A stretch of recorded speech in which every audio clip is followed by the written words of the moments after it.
این هفته خبر تو خبر داره براتون از عظمای لنگ در هوایی که این دم آخری به فکر نصیحت سایر کشورهای اسلامی افتاده و اینطوری میخواد دست پیش رو بگیره که پس نیفته.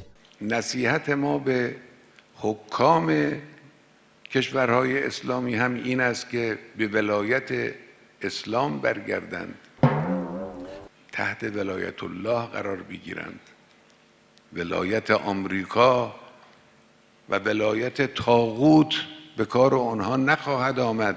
سید علی وافور در حالی میخواد بقیه کشورها رو زیر ولایت خودش بیاره که تو این اوضاع و احوال تنها جایی که برای خودش مونده زباله‌دان تاریخه.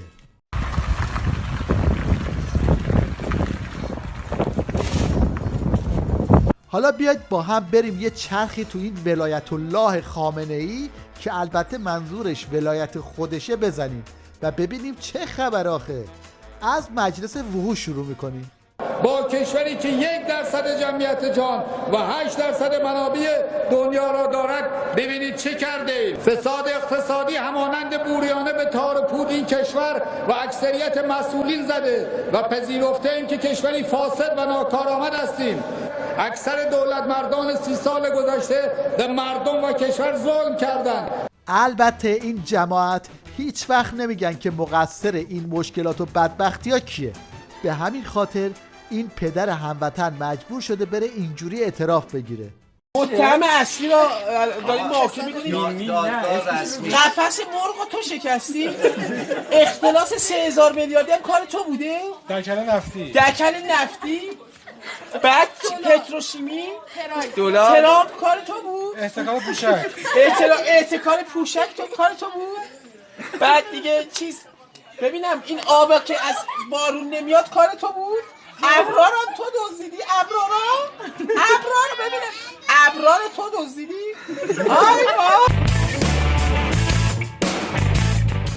ببینید کار نظام ولایت به کجا کشیده که حتی توی تیویریش هم اینجوری زیرابش رو میزنن و از این سوتیا میدن.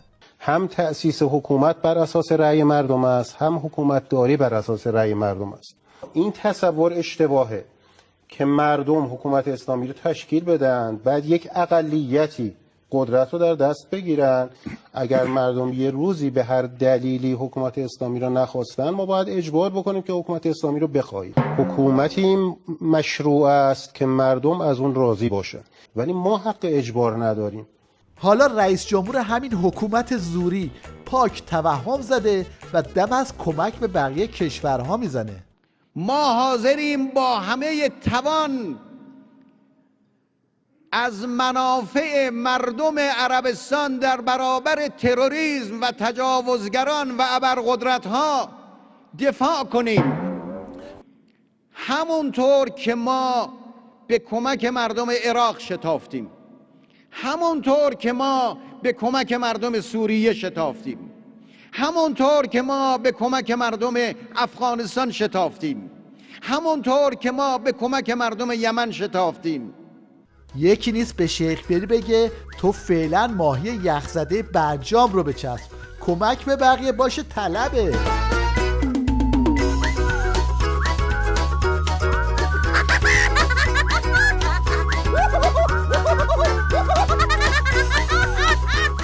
یکی دیگه از شیوه هایی که این روزا آخوندا بهش متوسل شدن شیوه دروغ درمانیه.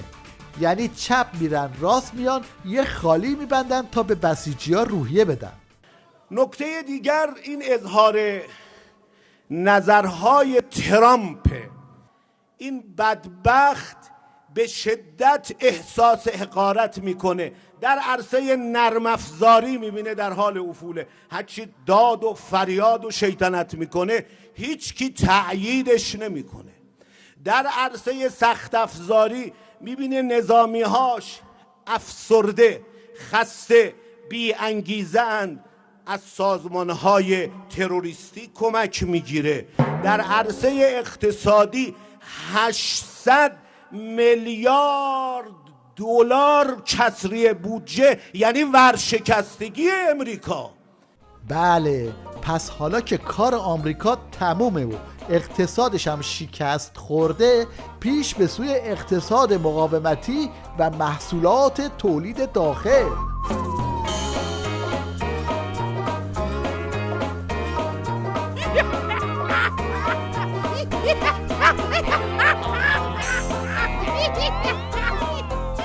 این هم یه نمونه از اقتدار مدیریتی نظام در مواجهه با بحران که اومدن با لودر و کامیون میخوان سیل در اهواز رو مهار کنن.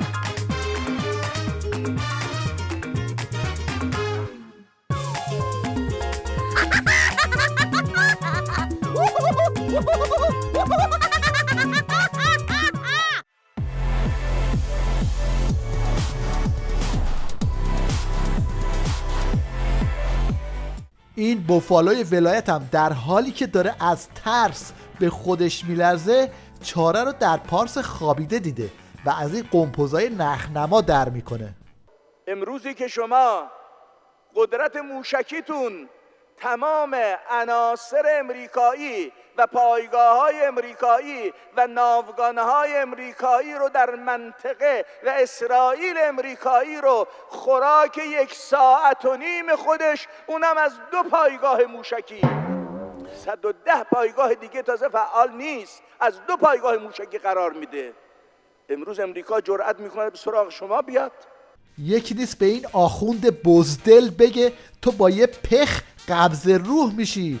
آخه تو رو چه به این شاخشونه کشیدن ها؟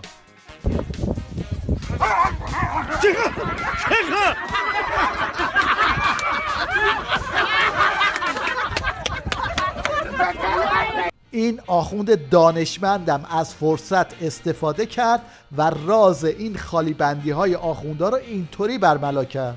یکی از این حضرات گفته بود این ترام اگه راست میگه نگذره دلار خودش بره بالا.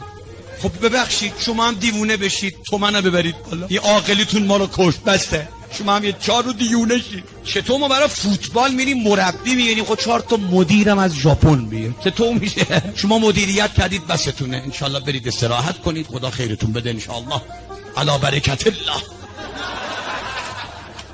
البته این جماعت همونقدر در روشن کردن موتور بسیجی ها موفقن که این بابا در روشن کردن جارو برقی.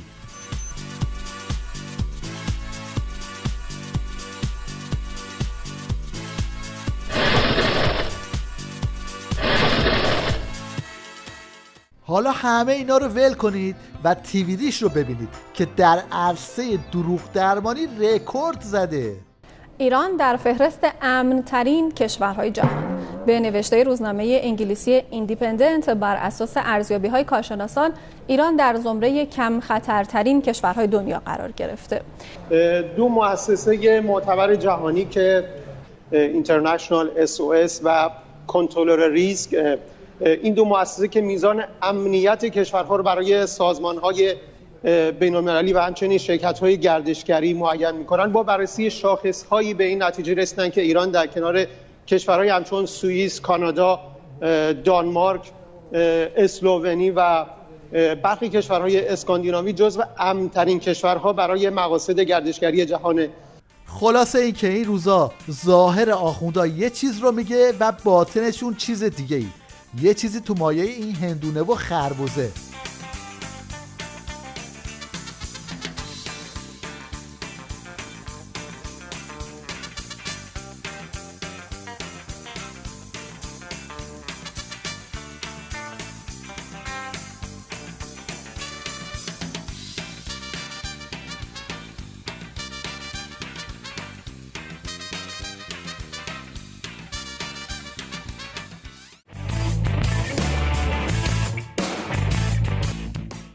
جنگ و دعواهای باندی بر سر داستان پولشویی در نظامم ادامه داره و جماعت دلواپس همچنان مشغول کوبوندن شیخ فری و اطرافیانش هستن.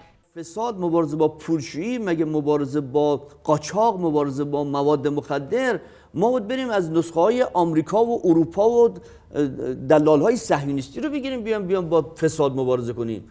خب قوانین داخلی داریم. شما اگر اهل مبارزه با فساد اولا بودید همین دوره برای خودتون یه مقدار جمع جور می‌کردید، یه دستی زده بشه به این اطرافیان خودتون معلوم میشه از کدوم قسمتاشون فساد میباره. تقریبا روشن هم شده، اعلام هم شده.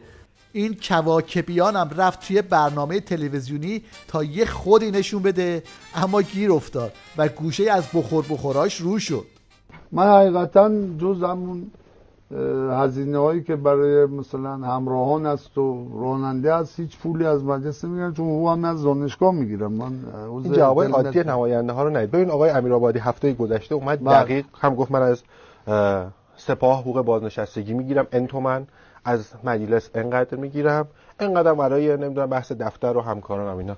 دقیق بگید آقای کواکبیان. من حقوق شخصی خودم حدود 8 میلیون از دانشگاه اینو که همه نماینده ها میگیرن. علامه طباطبایی من به جز میگیرم. اونجا میگم از این نوع جاری دفتر رو چقدر؟ فکر میکنم مثلا تا 15 تومن باشه. با اون 8 تومن؟ نه 15 تومن.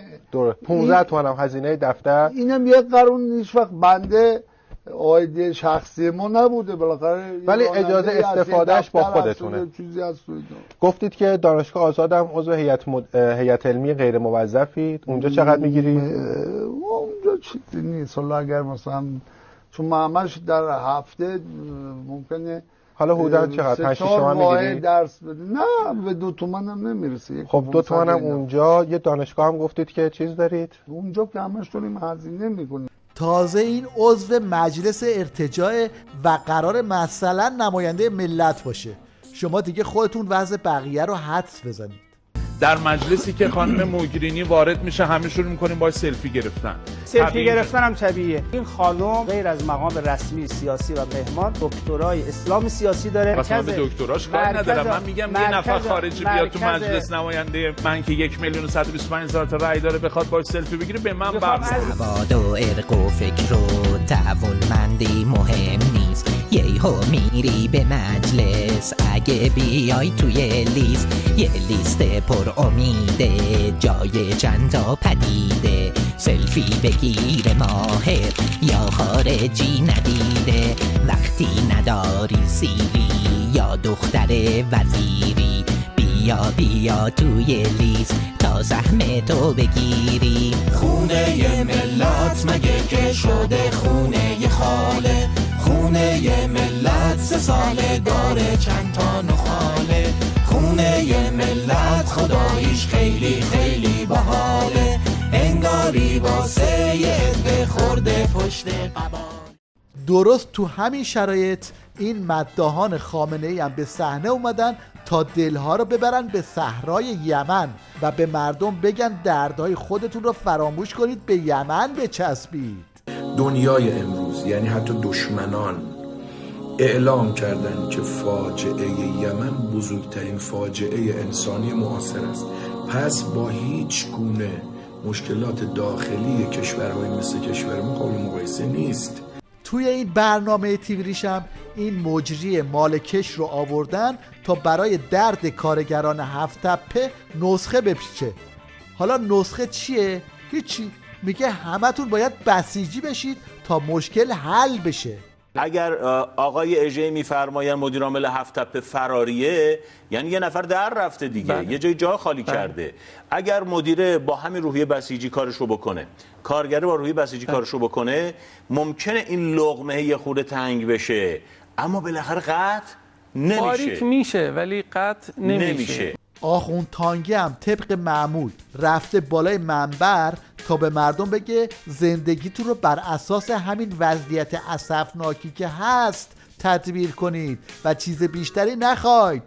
2 تا برادر 2 تا خواهر، یکی حقوقش 2 میلیون تومنه، یکی 5 میلیون تومنه. این 2 تا خواهر برادر بخوان از رو همدیگه تقلید بکنن، یکی ماهی 3 میلیون تومن کم داره، یا باید خودشو بکشه یا باید دزدی کنه. هر دوش غلطه. ولی اگه تدبیر بکنه، یکی زندگیشو 2 میلیون تومانی بچینه، یکی 5 میلیون تومانی بچینه. البته 5 میلیون تومانی هم نباید اونقدر بچینه. یکی نیست بهش بگه اشتباه میزنی داداش، گذشت دوره این روزها، حالا دیگه همه چی برعکس شده.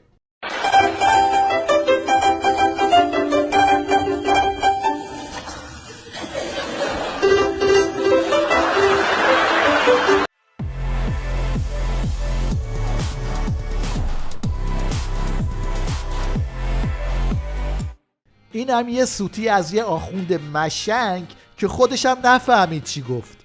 طلبه اگه درس خونده باشه جذب احدی نمیشه، آخوند زیر بال خدا نمیره، میخواد بیاد از آخوند سواری بگیره. البته دیگه دوران زرنگبازی آخوندا گذشته و این روزا بد جوری زیر پاشو خالی شده.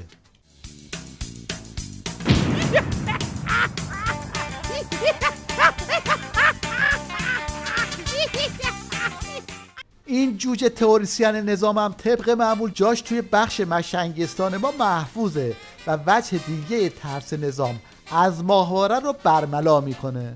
من قائل بر اینم اون ماهواره رو منم تاثیر میذاره، به خدا، به خاطر اصلا راه نمیدم. اخبار تلویزیونم زیر اصلا هر تلویزیون نیستم، وقت نمیکنیم میشم اخبار اینترنتی 4 تا سایت رو بررسی میکنم، خبر رو میخونم، میخوام به روز باشم. ببینید چه فضای سنگین رسانه‌ای به وجود میاد. آی الان 6 ماه زدن، تمام، فردا بریم میزنیم، کشتیمتون. کو آدم میشناسم بخندید، خونه‌شو فروخت رفت خارج، 4 ماه پیش گفت میزنن ایران، تموم شد دیگه، زدن، خدا قسم فروخت، یارو رفت خارج. صبح تا شب این آدم پا ماهواره بود.